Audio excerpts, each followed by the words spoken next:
Hello, everyone. Thank you for joining us here today. I'm Fabiana Bacchini, Executive Director of the Canadian Premature Babies Foundation. CPBF is a charitable organization, and our mission is to support and educate Canadian families of premature babies. This Preemie Chat series is one of many initiatives we have to bring information for NICU families and healthcare professionals. Here, every Friday, we talk with experts, researchers, and parents who share with us their experience and knowledge. Also on our website, canadianpreemies.org, parents will find all kinds of resources and support. And last year, we launched the COVID Care program, offering therapy for families currently in the NICU or those who have been recently discharged. To apply for the COVID Care program and watch the videos, visit the resource section on our website. And right here today for this Preemie Chat, we have freelance journalist, writer, and adult preemie Meagan Gillmore, who will share with us her experiences of the NICU and her thoughts about the stories we are told and the stories we tell about prematurity. And getting Meagan to the broadcast. Meagan is based in Toronto. Her work has appeared in the CBC, TVO, Toronto Star, and many other publications. She also covers disability, accessibility, and inclusion for Accessible Media Inc.'s audio programs. In her spare time, she can be found reading, cooking, listening to podcasts, and trying to be a cool aunt to her nephews and nieces. Meagan, thank you for joining us here today. It is so great that you took some time out of your schedule to share your stories with our parents and healthcare professionals here. Thanks so much for having me. I'm very excited for this conversation. So for those who are joining us here now, please feel free to send your comments, questions. We want to make it is very interactive, and Meagan is very open to share with her experiences. But Meagan, let's talk about the beginning of your life. How did you end up in the NICU? So I was born, because that's typically how people end up in them. So I'm 32. I was born in October of 1988 at about 27 and a half weeks of gestation. I clocked in at 1 pound, 12 and a half ounces. My mother would like to emphasize that half ounce. It was very important to her. I'm the youngest of 3 children. My mother has type 1 diabetes. She's had type 1 diabetes since adolescence, actually, since she was a teenager.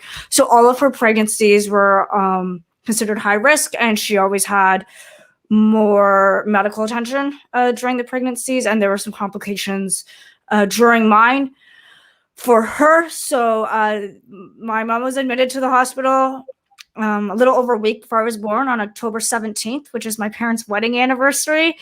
And I guess they actually had plans that year. They were going to do something special. And then I was like, haha, we're going to change that. So they got some takeout social and drove them to the hospital. And it was, my delivery was an induced emergency C-section for the sake of preserving the life of the mother and then also the baby once I came. Okay, so how, obviously you don't remember, but you remember the stories your mother told you about your NICU stay. Share with us a little bit. But before you share, I want to acknowledge Jeff Miller. He's joining us from UK. He was also a preemie. I follow him on Twitter, and he does great work in the prematurity community. I'm so grateful to have you here with us, Jeff. I'm hoping one day you can be my guest here as well. So, Meagan, tell us, what do you know about your NICU stay? Sure. So I was born at St. Joseph's Hospital in London, Ontario, which at that time had a NICU. They don't anymore, but they did then. And my parents have always been very big on emphasizing how blessed and how fortunate our family was to be living in London, which has a university and research hospitals. So they didn't have to do any of the relocating that some families have to do when there's any child or infant with a long hospital stay. We were right there. I was in the NICU until about the end of January 1989. So I have a T-shirt from the hospital that says I'm a 1989 baby, but really I was a 1988 baby. I just came home in 89 around my dad's birthday, actually. And for the most part, from what they've told me, it was a largely positive experience. For the most part, their doctors were great. The OBGYN would come by on Christmas and spend time with every baby at our incubators. There was a bit of asthma. I think there may have been a bit of jaundice. Those things worked themselves out. I'm the youngest of 3 children, and my parents had 3 within 3 years. So they had 2 toddlers they had to take care of as well. So a lot of their stories about juggling that. And because of that, they were kind of on rotating shifts sometimes about who would come visit me when. And my dad does tell a story about my mom coming home one night after her time visiting me and told him, like, you better get down there right now because they think this is it. And so he tells a story about going there as fast as he could. And by the time he got there, the issue had resolved itself. And the nurse just, took one look at him and said, she's fine. Like, it's okay now. So I know that there were some of those moments. And then my return home, so like you guys call my graduation from the NICU was delayed a little bit because when my parents went to take me home on the scheduled day, they found out that the doctors had noticed some vision problems and they would need to operate. So I do have retinopathy of prematurity, phase 4. For those of you who are keeping track with the ROP progressions, that's where I am on that. So while it was a happy homecoming, it was I think the weeks leading up to it were probably the most stressful with the eye surgery. And my parents thought they were taking their daughter home one day and then found out it wasn't happening. My mom came home, threw the clothes in the crib and said, I'm not making up this bed until my baby's here. So yeah. So Meagan, let's talk about the ROP, because this is obviously there's so much advancements in the treatment of ROP. Mm-hmm. Your time to now, my son also had a stage 4. He had the injections 8 years ago. But we know it when you were born, there was no injections. It's a new treatment. So how did your parents manage that diagnosis, taking you home with a possible disability? Sure. That's a good question. I would have, my memories of this will start later on. So at the time, again, this is the late 80s, early 90s, there was very limited services for families of visually impaired children in Ontario. And by limited, I mean there was not any services for children under the age of 5. So my mother and a group of parents in the community started their own organization for families of preschoolers with vision loss. And it was a grassroots parent-led organization that operated for a few years. And then it kind of got enveloped into other government things. Anyone who's done any type of advocacy around children's services, you'll know you're very much dependent on the whims of whichever provincial government is in power and what they decide to focus on. So that was a big part of our life for a few years. My family moved when I was 7 to Brantford, Ontario, about an hour away from London. So we kind of lost touch with some of that community. I've kind of reconnected with some of them in recent years. But I know when I was little, there was a little bit more push on that. And then my mom, both my parents were involved with breast pumps. And our house was a drop-off station for other NICU parents to get breast pumps or to return breast pumps. So my mother would take me to the hospital and I would go, I was like a toddler, and I would go and she would talk to other preemie mothers about whatever it is that you talk about. And I would stand there in the corner and kind of smile and have no idea why I was there. And she said that I was pretty much just there so that the mother could see, like, one day your child, could like go home and be a 2-year-old or something. So that's what I did. But my parents were always very open with me about the premature birth. I knew what happened. When I was little, every year on my birthday, my mom would take out the pictures, she'd take out the clothes. I brought some here today, and she'd tell me the story. So, which means that by the time preschool hit, around the time I was going to school, I could tell you with a straight face, my mommy and I almost died when I was born. I knew that happened, and it didn't scare me.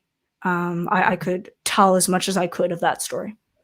Okay, so I think we have a lot to learn from you on that, because there's a lot of parents here on this session, and many of us here are still early in our journeys. My son is 8. I know there are moms here whose son is still baby, and other toddler years.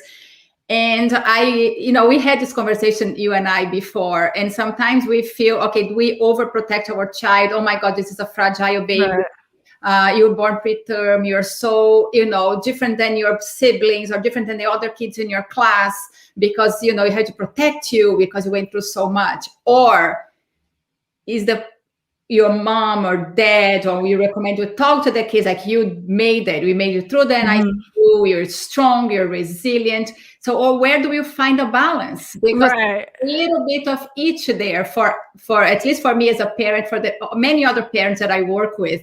So how did your parents talk to you about you growing up? Or did they empower you to be this resilient and show your power? Or you were the little baby, the fragile baby? Right. So I am the youngest of 3 children, and there was no way my parents were going to completely revamp their parenting style just because I showed up early and my retinas don't work properly, right? So you may have all noticed, especially when it comes to physical disability or any type of disability, there's a spectrum, obviously, and on one end there is what some people would describe as maybe coddling, like doing a lot of things for your child. Like I was a camp counselor, and I would meet kids who were 12 years old and could not pour juice for themselves because nobody had taught them how to pour juice. Okay, so you got that end of the spectrum. Then you have parents who are like, you're gonna learn how to do this on your own, like, come heck or high water, this is what you're going to do, and we're going to push through on this. My parents would lean more towards that end of the spectrum, for better or for worse. That is what they did.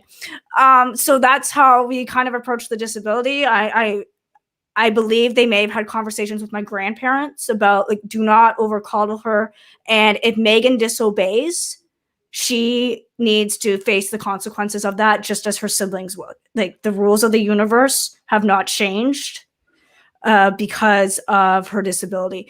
But then it's also really important to note, and I cannot emphasize, my parents are Christians. I would become a Christian later in life, or not born one. And my parents' faith is really important to them. Church is really important. We were at church every Sunday, actually a couple times every Sunday. My dad taught at a Christian school that was housed in the same building where our church was. So I was very much born into a community of people who were praying for my mom and I. Were born onto a church prayer newsletter. I think at one time there's probably 3 or 4 churches in London, Ontario, praying for Meagan Gillmore and her daughter through a NICU, and I always knew that. My parents they would tell me those stories. I grew up with people coming to me saying, hey, we were praying for you, or like my dad was a high school teacher and took his class to the NICU to see me. I think it was for biology. He's not a science teacher, but I don't know. The science teacher thought this would help them understand how the human body's made. So like I grew up with that. My parents always stressed that. And obviously, I know for some people, there's a bit of tension there, right? Like your parents prayed this whole time, and at the end of the day, they took home a child with a permanent disability, and that disability hasn't ended 32 years later. And they would still say like God was good to us. And so I think even the disability was very much framed as this is what we've been given, and it is a good thing. Like it's a hard thing, but it's not necessarily a bad thing. And my mom, especially when I was little, because she was the one, at least in those years, that would tell me more about it. My mom is incapable of explaining this story to me without talking about how people are made in the image of God, and God knits people together in their mother's wombs. And my parents would say, we're just really, really fortunate because we got to watch you be made. Like, we got to go to the hospital and see what happens in a mother's womb. We got to see that happen in front of us, and not everybody gets that experience. So that's kind of just how they framed it, as like the miracle of watching life be formed and sustained. This is so beautiful. It's a beautiful way to change the perspective in the NICU, because it's so obviously get so caught up into the medical stuff and all the things that can go wrong or is bad, and not always we appreciate the beautiful things that are in front of us and the miracle babies that are in front of us. That's why a lot of times when I have discussions with clinicians and researchers, that they talk about outcomes, good and bad outcomes. And when I hear, bad outcome because I brought home a child with quadriplegia cerebral palsy, I say it was a great outcome. I brought him home because of my twins didn't make home. So I brought this beautiful child and I watched him developing and growing and getting fatter inside the NICU. So for me, that was the gift. So that's why I always challenge the doctors to think about how they talk about good or bad outcomes with families when they are about to break news or give a new diagnosis to families. And Meagan, I'm so grateful that you are so open to talk about this with us, because I think it is such an important conversation, not always easy, and not always easy for parents to, wrap their heads around with diagnosis or of any kind. So, but let's talk about your feelings growing up, right? Because I know you mentioned that your father was your teacher in high school. Yeah. So let's talk about you growing up or your feelings around that. Around like the prematurity and then the ROP. Sure. So in my mind, I've always separated them as two separate things. So there is the birth, there is there's the pregnancy and the complications in the pregnancy that led to that emergency C-section. That was my entry into the wider world outside of my mother. And then there's the NICU. So to me, that's always been one unit. And then there's the living with the visual impairment, which is another unit. And the way I see it, it's always interesting for me when people ask me the questions about being premature, because I don't remember any of this. Your kids are not going to remember any of it. And in many ways, like, that is my parents' story. That's the story about what they as a family had to do. And I'm very grateful for the information that they've told me. There are some things that they have not told me. And there are some conversations that are meant for a couple. And I, quite frankly, hope I never have to have those conversations with my spouse if I'm ever married. And then there's the living with a disability. And people will often ask my parents when I was younger about that. And I'm like, how are they going to answer that question? Their eyes are fine. Like, they don't live with this. So I think for me, about the preemie part of it, I was always very kind of proud of it. It's a fun, unique story. I might have mentioned it too many times on the playground when I was 5 or 6. My sister was like, please stop doing this. So I stopped. And then I just didn't talk about it really publicly ever again, probably until high school. And I would be aware that other people had different birth stories. So I do remember in grade 5, I had a classmate whose sister gave birth. And we were talking about it before gym one day, and we're getting ready for gym class. And she's like, oh yeah, like, my sister had to stay in the hospital so long after like my nephew was born. They were there for like 2 days. And I just remember like being so confused, because all I could think was, I'm pretty sure my mom was in the hospital for like at least a week or so. And I was in the hospital for like 3 months. Like, do babies go home right after? Like, that's weird. Like, that's strange if you're letting that baby home after 2 days. I don't know what's wrong with that. But you don't really at least I didn't vocalize my questions of confusion, because, that'd be really weird. So when it came to the preemie thing, I was always kind of proud of it, but also after a while, you just don't really want to talk about it. And then, the journey of living with a lifelong disability is a journey. It is lifelong, and it changes with every stage of life that you're in. So especially when you're little, I think for me, there was probably a little bit of me that knew, oh, I'm doing things differently than my siblings or my friends, or they're doing it differently than me, but you don't have words to communicate that. And that changes. And there'll be touch points throughout my life, throughout any person's life, where it's more prominent than others. And you really, it's so cliche, but you do take this day by day. And I've gone weeks, months, years without anybody asking about it. And then I live in Toronto right now, and there'll be like one day on the TTC, back in the days when like TTC was full of people, there'll be like one day within half an hour, you have 3 strangers walking up to you making a comment about your eyes, and you're like, whoa, like where'd that come from? But yeah, I always, I knew that my parents, well, there are struggles with having a child with a disability, and in my experience and from the experience of other families I've talked to, the majority of those struggles do not come from the diagnosis. They come from trying to access services for your child. It's very much the systems around disability that are way more frustrating than any diagnosis. So I knew that those systems really drove my parents crazy at certain times, but I always knew that, at least to me, they never voiced any disappointment in my eyes. They weren't mad at me.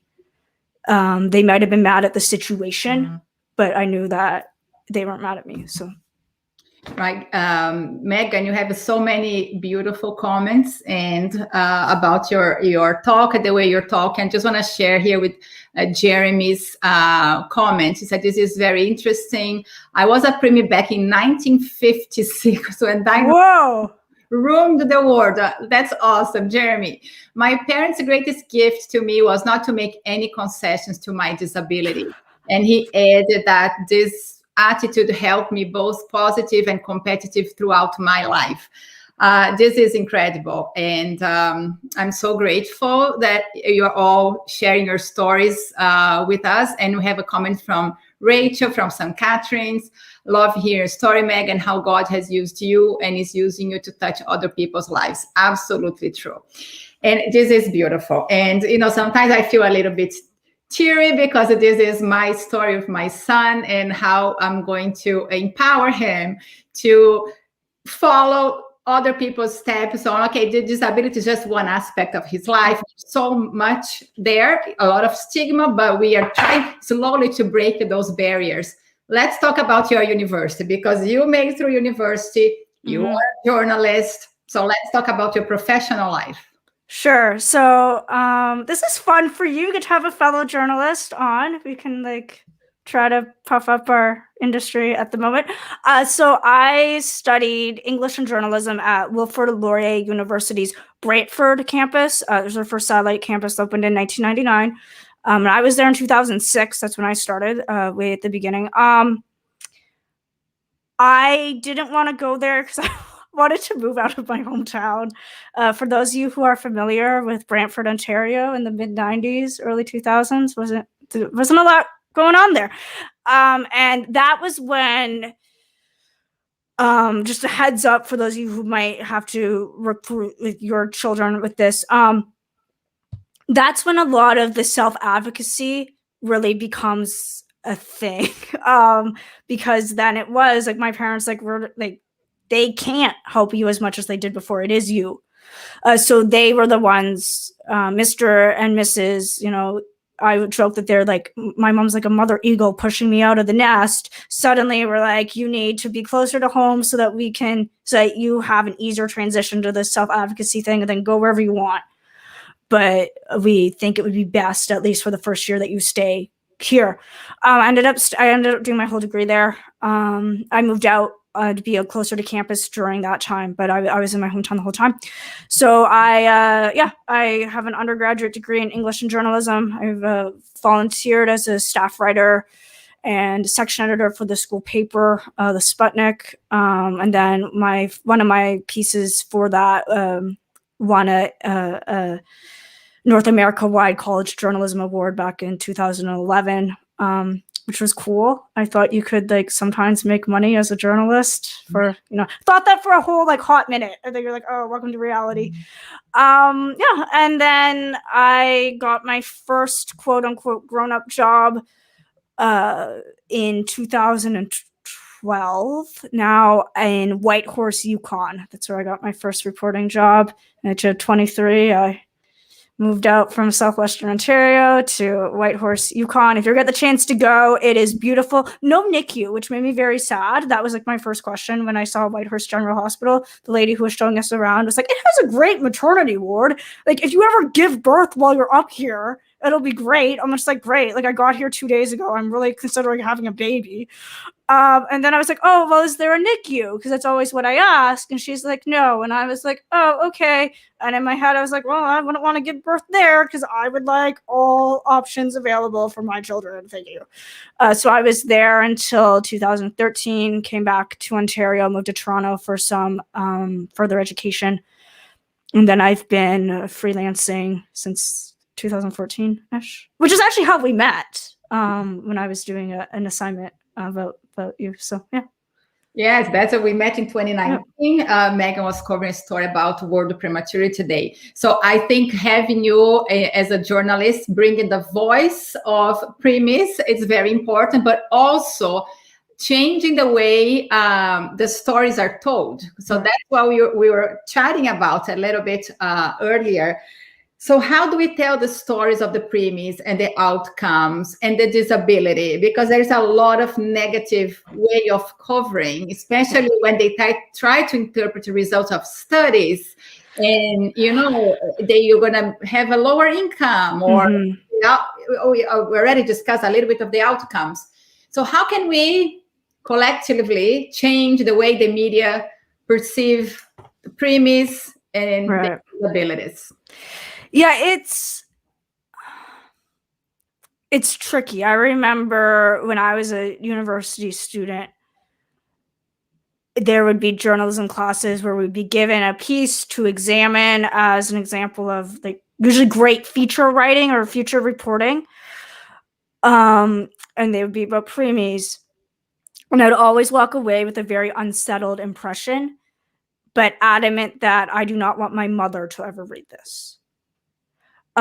Because in many cases, the way the story is put together is usually like to ask and answer one big question. And the question is typically, at least in Canada, because premature children have a greater likelihood of developing a lifelong medical condition or disability because of their prematurity, and we're going to have to, you know, put in social resources to respond to that. Is it worth it? Is it economically viable to put in all this resources into NICUs, into the children? Because that's actually what you're putting your resources into. You're not really putting your resources into a machine. You're putting your resources into the baby that is using that machine. And that always made me really angry and deeply sad, that we think it is okay to discuss human beings in purely economic terms. I don't think anyone did that for my brother and sister who were pretty much born at term. I don't think they do. I don't think we normally sit around and go, oh my goodness, maternity wards. Like, why do we have those? Why do we have OBGYNs? Like, nobody asks that. That's a ludicrous question. But when prematurity enters the equation, suddenly, like, all bets are off and people think it's okay. And what I tell people is, what you forget when you're asking those questions, and I understand health policy is important, and I am so glad I am not a health economist. Like, I would not want that job. But I think what we forget when we tell stories about prematurity specifically, and then also sometimes with disability, is that many premature babies, and more now, grow up. And we will one day be the audience reading your story and watching your story. People with disabilities have lives. We have full lives. And we are in the audience when you make those statements.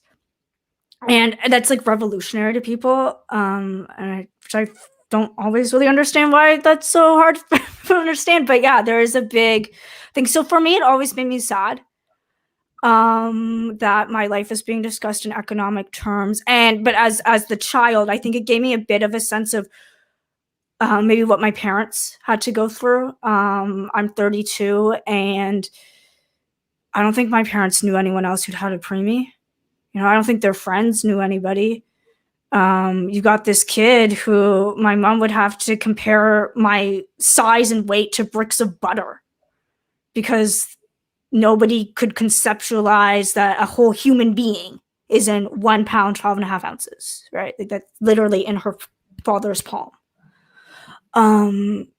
So yeah, I think it is sad if we are asking parents to justify their children's existence. Absolutely. And I have a comment here from Jeff that I want to share. It's frustrating that us preemies are still being judged against our full-term peers rather than acknowledge the impact our preterm birth and the mountains we have already climbed. Absolutely true, Jeff.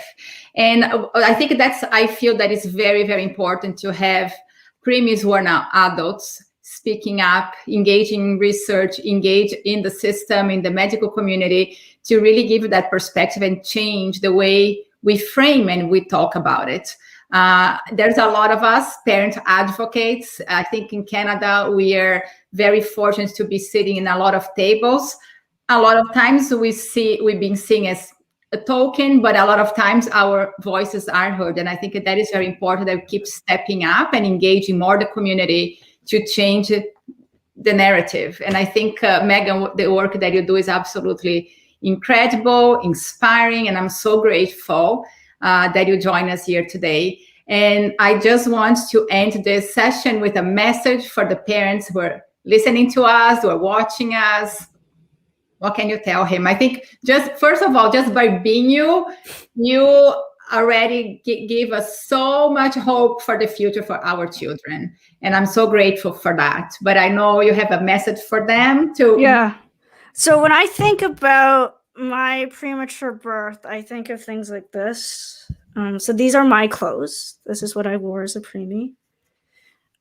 This is made by my grandmother, actually. So back in the late 80s, y'all have like preemie baby clothes now. They didn't have that. So my grandma took doll clothes patterns and she made clothes for me. Some have like matching little booties and hats to keep me warm. And this is the 80s, so they're all kind of like puffy sleeves. So I'm kind of glad I don't remember this. And then these clothes later on became what my sister and I would dress our dolls in. And I was texting my mom about it this morning. And dolls, and she's like, "Oh yeah, I think so." So they may be getting like a third kick of the can in terms of clothing, baby dolls at least. But the reason I bring this up is because for me, the clothes say something. And first, they reminded me that I was loved, that there were a group of people who realized that there was a naked child who needed clothes, and they found a way to do that. And it was a little different than everybody else, but that people would take the time to find a pattern and to get the materials and do it. That's a very beautiful thing, and I wish more children entered the world knowing, like, with that community around them. Knitting speaks to a lot of intention, and that things are done with purpose and with design. And not to get all super philosophical about how does disability fit into the world, and what does that say? I think it tells us we're not in control of things. But my parents would say for them, it was a reminder that there's a God who's in control of things. And that was not a mistake. That was not an accident. It might be hard. There are hard things about living with a disability. I'm not going to shy away from that, but there's more to it than that. And it's not worthless. There's something there for that. But also with clothes, you grow into those, right? My mom showed me a few weeks ago when I was asking her how to do this talk. She showed me what I wore when I came home, and it was a store-bought thing. But it was too big for me, actually. So I was kind of like swimming in my fancy like outfit to come home. I had to grow into that. And that's what I would actually say for the parents. You have been forced into a part of your story that you never asked for. Okay? You weren't expecting this likely. So if you're feeling overwhelmed, that's because this is an overwhelming situation. And you'll grow into it. Okay? And if you have to take it literally breath by breath or ounce by ounce, that's okay. That really, it honestly is. So don't feel like you need to have all the answers worked out right now. You don't.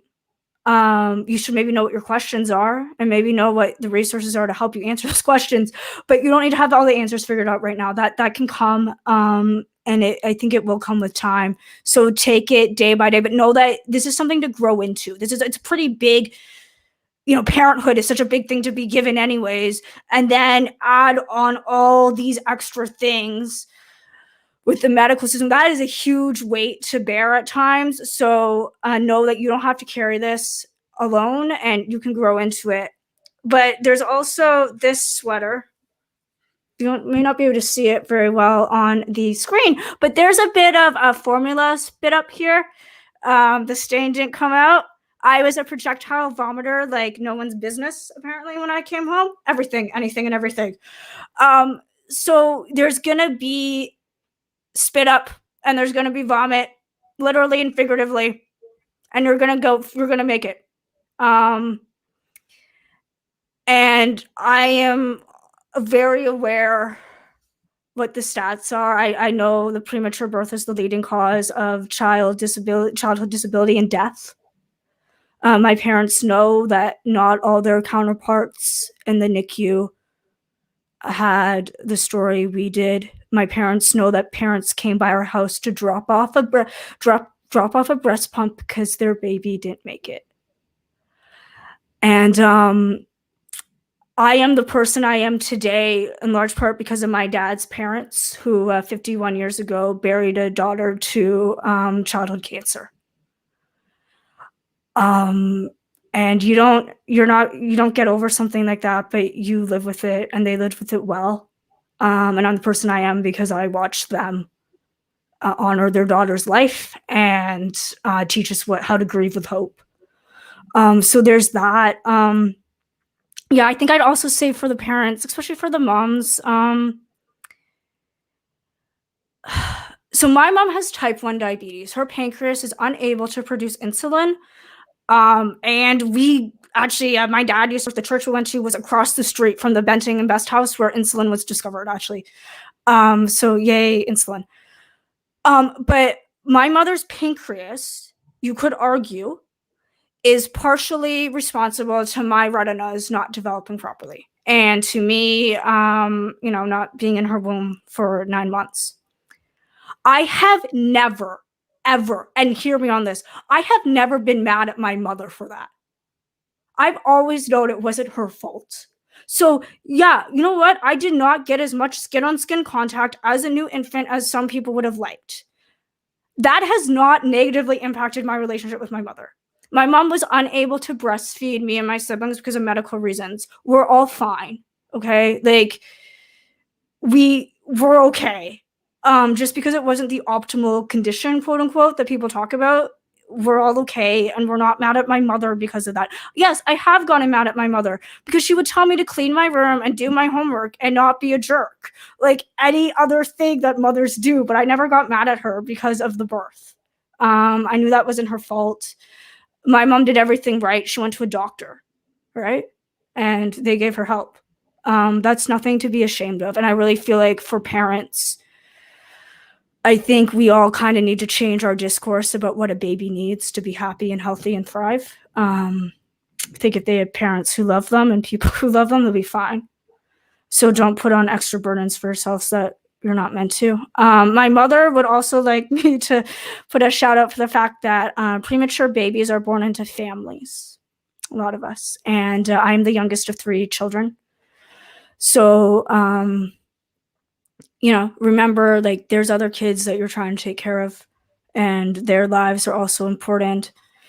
One of the best things that you can give those children is if you are actually going through your NICU journey with the partner or the spouse who is also the parent of this child, and you're in it together, the best thing you can give any of your children is to have a good relationship with that person. So maybe if it's just 5 minutes and the two of you go for a walk around the hospital, and for 5 minutes, you're not going to talk about the NICU and you're just going to talk about each other, that's great. Because you need that, right? The NICU does not last forever.